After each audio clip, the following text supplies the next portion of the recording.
नमस्कार, मी अर्चना. गावकडच्या रेसिपी या चॅनलवर तुमचं स्वागत. तर आज मी मस्त अशी तुम्हाला एक रेसिपी दाखवत आहे. भाजी आवडली नाही आणि शिल्लक चपाती शिल्लक भाकरीसोबत ही खाली एकदम मस्त अशी रेसिपी आहे. तर पूर्ण व्हिडिओ पहा. रेसिपीला सुरुवात करूया. एकदम सोपे. तर इथे हिरवी मिरची घेतलेली आहे, जिरे घेतलेले आणि लसूण घेतलेला आहे. तर याला ओबडधोबड असं मिक्सरला बारीक करून घेणार. बेसन पीठ घेतलेलं आहे, ती पत्ता गोबी अशी बारीक करून घेतलेली यामध्ये टाकायची. हे सुक्क वाटण बनवलेलं यामध्ये टाकायचं. भरपूर अशी बारीक कट केलेली कोथिंबीर. तर इथं मी कवळ्या अशा काड्या घेतलेल्या कोथिंबीरच्या. हळद, चवीनुसार मीठ, थोडं थोडं पाणी टाकून छान असं मिश्रण बनवायचं.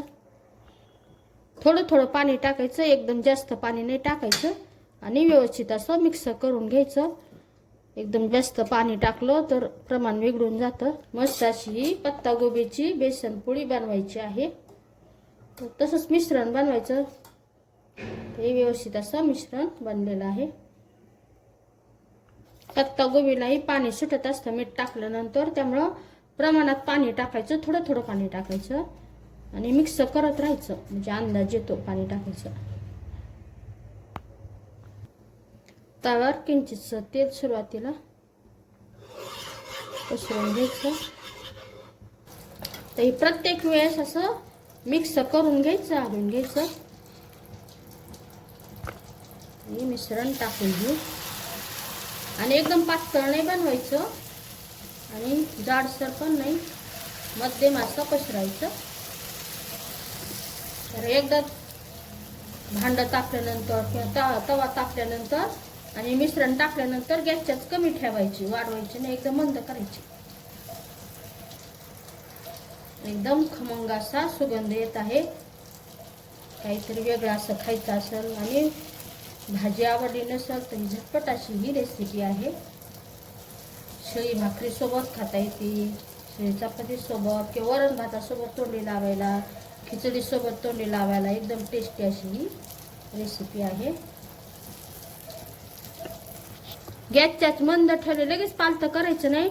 वरचा पूर्ण भाग असा सुकवू द्यायचा. साईडनी थोडंसं तेल आवडीनुसार टाकायचं. तेल वापरायचं किंवा तूपही वापरू शकता. तुम्हाला माहित आहे आम्हाला जास्त तेल लागतं, त्यामुळे मी जास्त तेल टाकलेलं आहे. तुम्ही यापेक्षा कमी तेल वापरू शकता. तर छान असं पालतं करून घ्यायचं.